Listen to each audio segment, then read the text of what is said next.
lower than most women's voices, breaking one of the gender stereotypes. We generally expect all women to have these sweet nightingale voices. The reality is many of us women don't really have the sweet nightingale voices. It is just a quiet conception or generally men's conception of what women's voices should be. But today my voice is a little bit lower than it normally is because we've been having a program at the law school over the last 2 days, and I guess all the shouting and everything has affected my voice. But I hope that what I'm speaking is clear to you. I'm going to speak in English. I do understand Kannada and can speak in Kannada, but I am more fluent in English and I would prefer to stick to a language in which I'm more comfortable than make mistakes, especially when dealing with law, using a language that is not native to me. Like everything else in our society, law too is bound by our society, by the cultural values and norms. But somehow we expect the law to be above our society, which I always find very strange and actually quite funny as well. Because it's who makes the law. The law is not the Bible, the law is not the Quran, and therefore it is not the gods who made the law.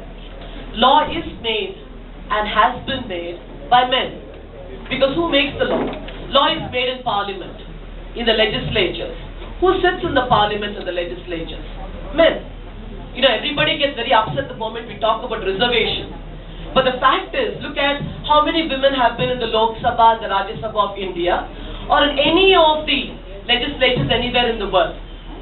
Look at the Senate and Congress in the US, or the parliament in Britain, or the Knesset in Israel, or any of the other bodies which make laws in anywhere in the world. You'll find that the number of women who are there in these law-making bodies, because what is a legislature? Legislatures are meant to make the laws. All these law-making bodies is barely 5 to 15% women who are there. So when you look at the laws that are there, you wonder why is it that we don't have high conviction rates? Why is it that the laws are not sufficient to protect women? The point is simple. The men who make the laws make it from their perspective, from their understanding of what has to be protected. And therefore when suddenly you have laws which are there to protect women, everybody gets very agitated. When the Domestic Violence Act came into existence, a lot of people's issues was the family is now under danger. The family is being threatened. When this Protection of Women from Sexual Harassment Act was enacted in Parliament last year in April 2013, once again there was a lot of talk about misuse. Every time we have a law to protect women, immediate concern of the men in the community is about misuse of the law. Again, like the first speaker said, this is not about men versus women. I have a lot of male friends who are sensible men, but the fact is that we live in a male-dominated society. We need to recognize that and come to terms with that. We can't pretend we live in an equal society. So we look at the laws that are there, starting with our Constitution. Our Constitution guarantees equality between men and women. So we all think we live in an equal society. We don't. Because if we lived in an equal society, you wouldn't need this event today. Why should we have to talk about abortion of female fetuses, or about female infanticide, or about rape, or sexual assault, or sexual harassment, or domestic violence? If it was an equal society, these issues shouldn't exist. The only reason that all these crimes against women are committed is because in reality, men and women are not equal. Not because inherently and naturally they're not equal. I dare any man to tell me that he is more equal than I am.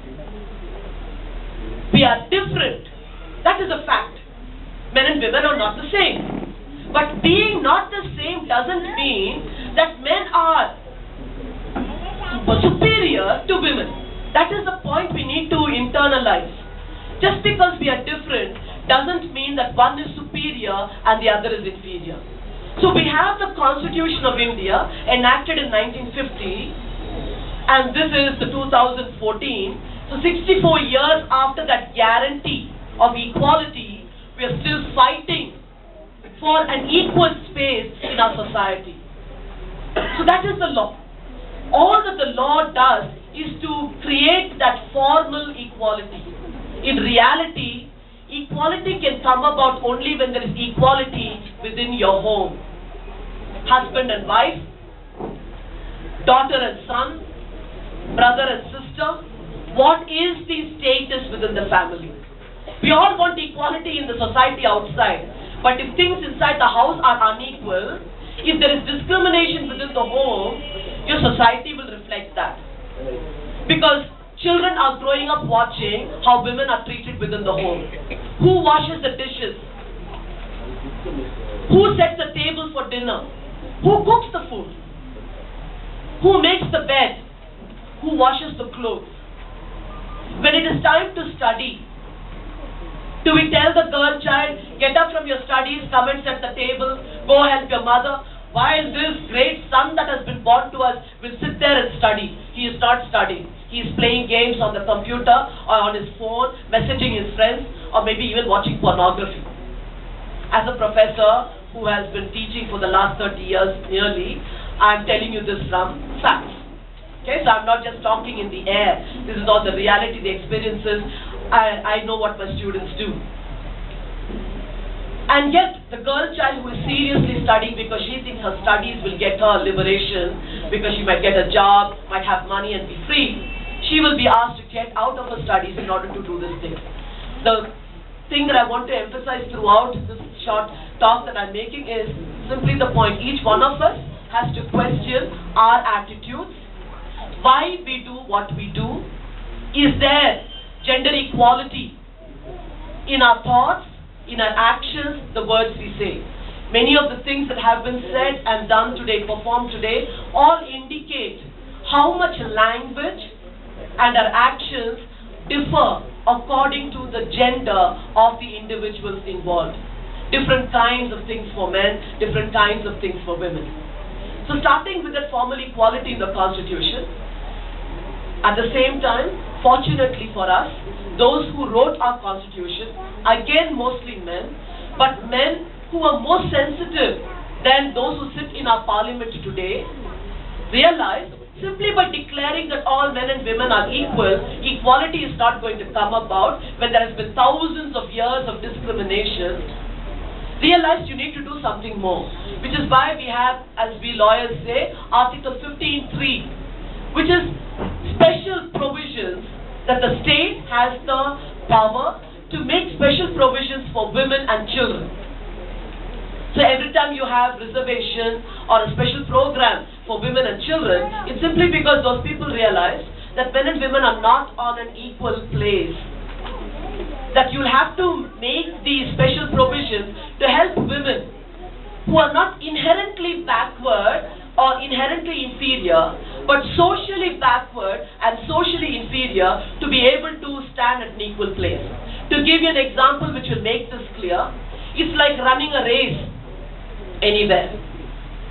Now, when you're running a race, if you draw the line and say everybody can take part in the race, whether you're male or female, whether you're tall or short, whether you're blind or lame, or whether your body is, fully capable, that all of you, irrespective of your age and everything, can stand at this line and now run. Equality. Nobody is being prevented from participating in the race. Right? If you tell, women cannot take part in the race, that will be discrimination. Blind people cannot take part in the race, that will be discrimination. Old people should not take part in the race, that is discrimination. But we are saying everybody can take part equally. Now who will win the race? Can you tell me? Who will win a race like that? Everybody is running. Will the blind man win? Or a person who is lame win the race? Or a woman who has never run anywhere because she's been told she mustn't run? That is not good for girls. Win the race? No, the person who will win will be an able-bodied young man. He's got special advantages. You said everybody is equal, and in reality they're all not equal. The blind person cannot see which direction to run. The lame person cannot run as fast as those whose legs are fine. Women who have never run a race cannot possibly run with men who have always run. Right? Look at all the games we play as children. What games boys play, what games girls play.